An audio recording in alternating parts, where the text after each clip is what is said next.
Continuação da leitura do livro Torturado. Capítulo 4. Dona Ana retornou com a barra da saia molhada. Disse que tinha ido à beira do rio deixar o mal por lá. Entendi por mal sendo a faca com o cabo de marfim. E mesmo distante, senti seu brilho ofuscar minhas lembranças. Deveria estar no embrulho que Dona Tonha disse que ela havia levado. Parecia abatida, pálida, com as pálpebras caídas e inchadas. Se aproximou de nós para nos afagar com a mesma mão que desabou sobre nossas cabeças. Senti suas mãos nodosas, percorrendo nossos rostos, para logo depois entrar no quarto sem dizer mais nada. Dali não sairia até o dia seguinte. Meu pai se dirigiu ao quarto dos santos e acendeu uma vela. Nossa mãe nos levou para o seu quarto de dormir e pediu que ficássemos quietas na cama. Amarrou a cortina que separava a porta da sala para que pudesse nos observar de onde estivesse. Parecia ter medo que aprontássemos algo de novo. Disse que iria lavar a trouxa de roupa, empapada de sangue, que levou na viagem para o hospital. Do quarto, ouvi Dona Tonha pedir as roupas para ela mesma lavar. Minha mãe era uma mulher alta, mais alta que nosso pai, com corpo forte e mãos grandes, tinha uma distinção admirada pelos que a cercavam, o que a fazia também querida pelos vizinhos. Mas naquele dia parecia ter perdido aquela aura nobre, estava com os ombros curvados, demonstrava exaustão. Eu senti Belonísia estender sua mão até a minha e a segurar com força. Estávamos impedidas de falar. Então fomos aprendendo de forma instintiva que os gestos comunicariam o que não poderia ser dito. Adormecemos assim naquele primeiro dia. Dona Ana jamais se recuperou do ocorrido. Mal saía de casa para o quintal ou terreiro. Costumava sentar na beira da cama, arrumava e desarrumava sua velha mala de couro, retirava os objetos, roupas, frasco de perfume vazio, um pequeno espelho, uma escova de cabelo velha, um missal, papéis que pareciam ser documentos. Lamentava não ter nenhum retrato dos filhos. Não se incomodava mais com a nossa presença ao seu lado. Mesmo nesse momento de intimidade, de arrumar e desarrumar seus objetos. Fazia aquilo para preencher o tempo. Havia muito que não ia mais para a roça. Estava reduzida a remexer no que se plantava no quintal. E até mesmo este, que era um dos poucos prazeres da sua vida, foi deixando de lado. Havia perdido o interesse pelas plantas de que cuidava, pelos xaropes de raiz que costumava receitar aos vizinhos e à própria família. Minha mãe assumiu essas poucas tarefas que Dona Ana considerava suas. Ainda tentou estimular a sogra, chamando-a para o quintal para ver que tal planta estava vistosa, se o umbuzeiro estivesse florido, ou se alguma praga tivesse surgido em meio ao caos de nossa horta. A minha avó apenas olhava, sem interesse, resmungava e voltava para o quarto, se ocupando de retirar e colocar os objetos em sua velha mala. Como se aguardasse a qualquer momento um convite para uma viagem de volta à fazenda onde havia nascido, o único lugar que parecia lhe interessar na vida. Nos meses que se seguiram, durante o tempo em que nos recuperávamos, enquanto uma aprendia a expressar os desejos de a outra, e a outra se fazia legível na expressão dos desejos, apenas algo retirou Dona Ana do mundo de suas lembranças e do arrumar e desarrumar cotidiano daquela mala. Um cão, que Belonísia encontrou com a pata quebrada na estrada para a roça. Ele abanava o rabo como as folhas da palmeira e andava em pequenos pulos sobre 3 patas, sendo que uma das patas dianteiras tinha algum osso quebrado, o que fazia com que a balançasse no ar enquanto se esforçava de forma comovente para caminhar. Algo do animal havia rompido o mutismo de todos os nossos últimos meses e víamos Dona Ana chamar qualquer um da casa para relatar algum movimento diferente do cão. Por um período ela se esqueceu da mala e passou por mais tempo na janela para observar o Fusco, nome que ela mesma escolheu, e que parecia ser a única companhia que lhe importava. Logo passou a pedir que dormíssemos em seu pequeno quarto para não deixá-la só. Seguíamos, Dona Ana contava histórias que não tinham fim. Antes de terminá-las, adormecia, por saber que aquelas histórias não acabariam. Às vezes eu dormia antes dela. Escutava-a levantar de madrugada para abrir a porta do quintal, ainda no sereno, para conversar com o Fusco, quase em sussurros. Ainda assim era possível ouvir o som da sua voz. Em toda a nossa vida, Dona Ana nunca tinha nos batido como naquele dia em que contrariamos o que considerava sagrado, violando seu passado, trazendo de volta coisas que de certo não gostaria de recordar. Nem queria que nossas mãos inocentes segurassem o motivo de suas dores, ao mesmo tempo que não gostaria de ter que se desfazer de suas lembranças por completo, porque a mantinham viva. Davam sentido ao que lhe sobrara dos dias, na mesma medida compassiva com as dificuldades que encontrou em seu caminho. Numa manhã, Dona Ana acordou me chamando de Carmelita, dizendo que iria dar um jeito em tudo, que eu não me preocupasse, que não precisaria mais viajar. Àquela época eu tinha 12 anos e Belonice se aproximava dos 11.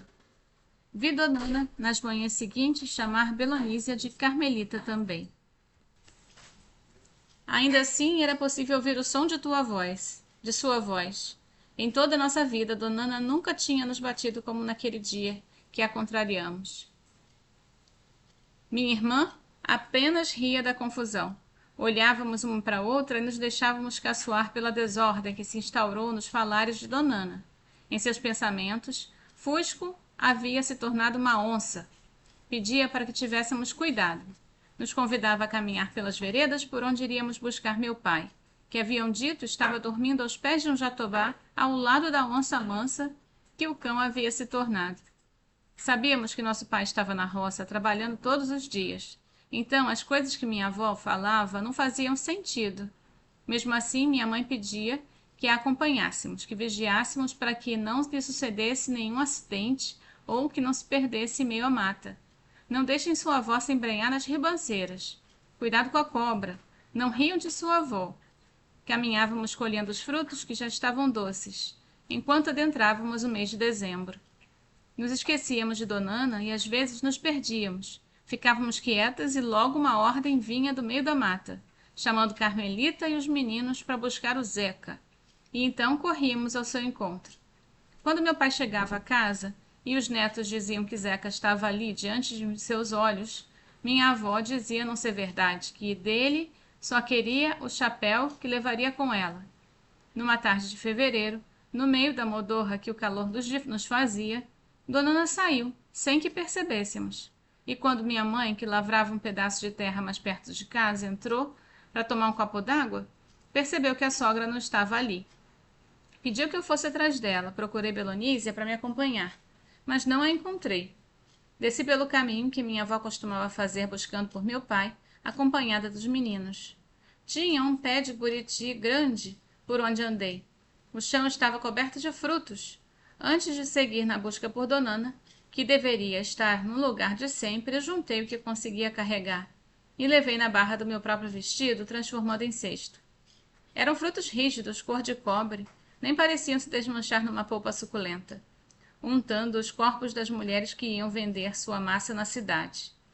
A venda nos garantia comprar as coisas de que precisávamos quando a roça não resistia à seca ou à enchente do rio.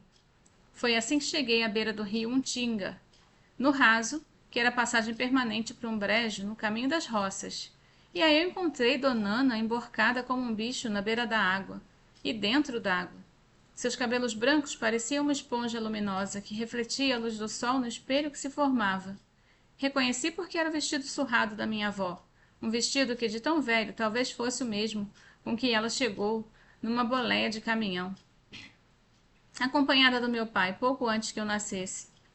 Assombrada com aquela visão, talvez a primeira da minha vida, eu deixei os frutos caírem e rolarem para o leito d'água.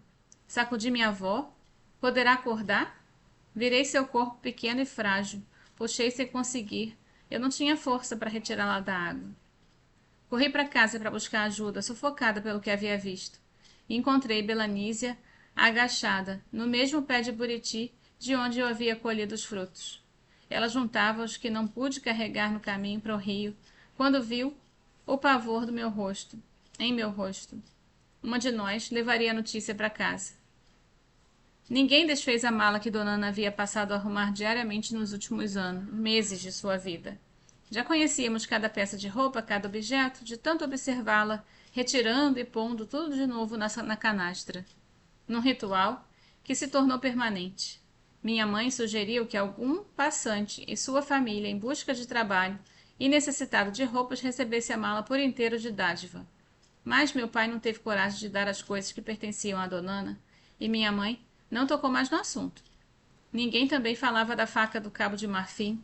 Nem sabíamos de seu paradeiro, nem o porquê de tanto mistério em volta da sua existência. Até a morte de Donana, não sabia por que a lâmina estava enrolada naquele tecido com nódoas de sangue.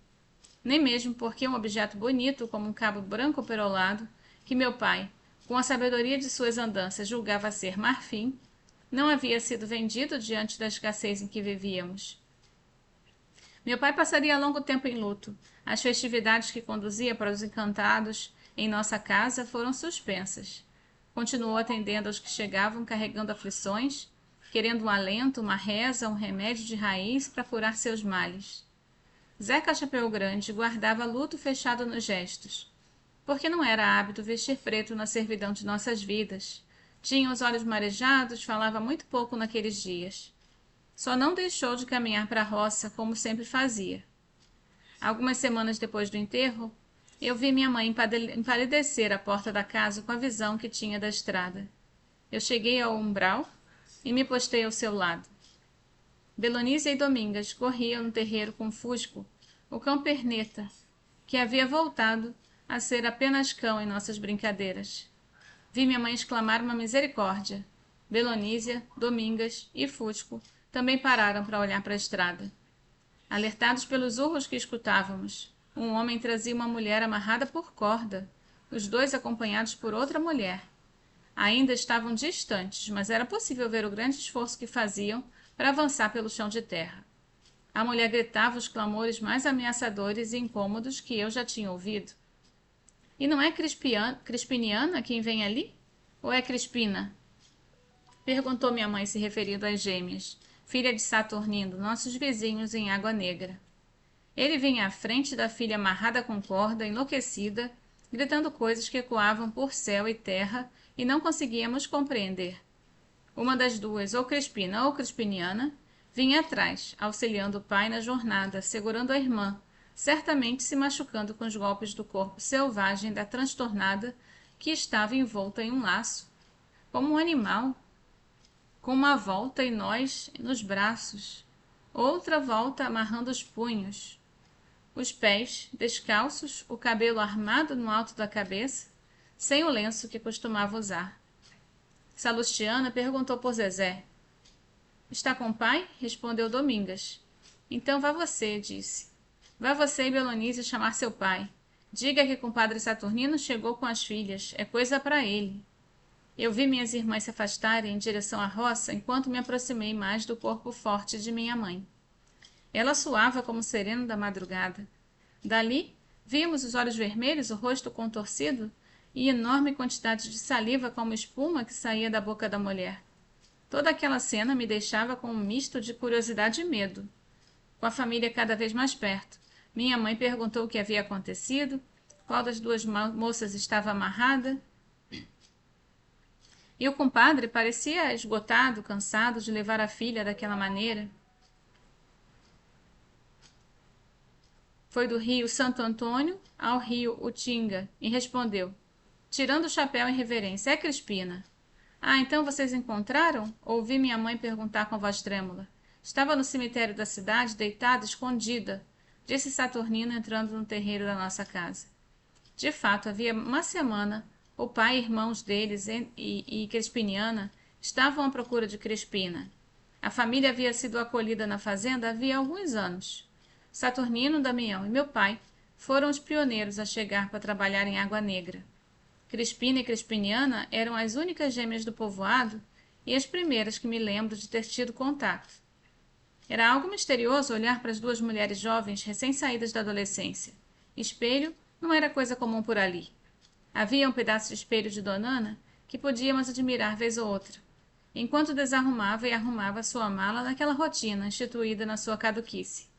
Mas espelho mesmo, acessível para nos observarmos, era apenas o espelho d'água dos rios com seu líquido escuro e ferruginoso, onde nos víamos negras, num espelho também negro, talvez criado exatamente para nos descobrirmos. Do espelho cintilante da faca do cabo de marfim. Também não esquecia, afinal. Nele havia deslumbrado nossos rostos, para num átimo ver a lâmina inflexível fazer cair uma língua com os sons que poderiam ser produzidos por ela. Crispina e Caspiniana caminhavam juntas lado a lado como um duplo da outra, como um espelho com profundidade, comprimento e altura, mas sem as bordas quebradas como o que pertencia a Donana, ou as margens de areia e mata que emolduravam nossa imagem na água do rio. Ao se aproximarem da porta da nossa casa, Crispina tombou no chão. Estava suja, tinha um cheiro ruim de suor, urina e flores mortas. Eu vi o horror se instaurar nos olhos da minha mãe. Não era a primeira, nem segunda, nem terceira vez que chegava alguém desvairado. E certamente não seria a última, que se internaria em nossa casa, como diziam que faziam no hospital da capital para os que enlouqueciam. Não eram hóspedes, visitas ou convidados, eram pessoas desconectadas de seu eu, desconhecidas de parentes e de si. Eram pessoas com imposto ruim, conhecidos e também desconhecidos de todos. Eram famílias que depositavam suas esperanças nos poderes de Zeca Chapéu Grande, curador de Jaré, que vivia para restituir a saúde do corpo e do espírito aos que necessitavam. E desde cedo havíamos precisado conviver com essa face mágica do nosso pai. Era um pai igual aos outros pais que conhecíamos, mas que tinha sua paternidade ampliada aos aflitos, doentes, necessitados de remédios que não havia nos hospitais, e da sabedoria que não havia nos médicos ausentes daquela terra. Ao mesmo tempo que me orgulhava da deferência que lhe dedicavam, sofria por ter que dividir a casa com visitas nada discretas, gritando suas dores, seus desconhecimentos, impregnando-a do cheiro de velas e incensos, das cores das garrafas de remédios de raízes, das pessoas boas ou ruins, humildes ou inconvenientes, que se instalavam por semanas no nosso pequeno lar. Minha mãe era a que mais sofria porque precisava permanecer em casa, atenta aos horários dos remédios, acompanhando os parentes que também se acomodavam com o doente. Era uma condição para a internação, no intuito de auxiliar aos cuidados dos perturbados. Bem, aqui termina esse só um trecho. E eu não tenho o restante do livro. Vamos ver então se continuamos em seguida.